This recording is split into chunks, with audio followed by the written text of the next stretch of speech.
A tourist from Sydney joined a guided tour of Tibet in mid-March, hoping to witness the culture and natural beauty of the region.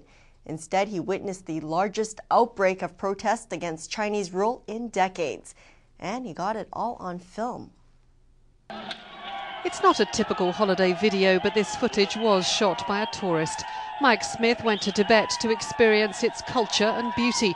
Instead, the 24-year-old Australian witnessed Tibetan protesters rioting in the streets.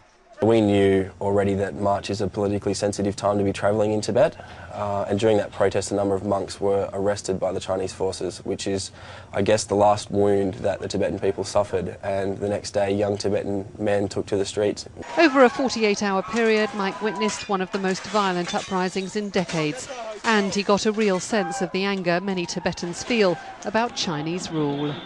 In Lhasa we don't have any freedoms.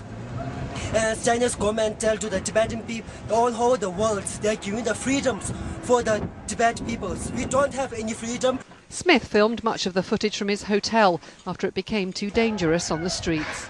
A Tibetan tour guide actually grabbed me and pulled me back inside the hotel and said that he was legitimately scared for his safety and for the other Tibetans who were part of his company and for his family's safety. If we were to be captured with video footage, he said he would go to jail for at least 15 years. Mike is now back in Sydney. He got out of the country after he and some other tourists were escorted to the nearest train station by Chinese police. There they hired four-wheel drive cars and fled across the border.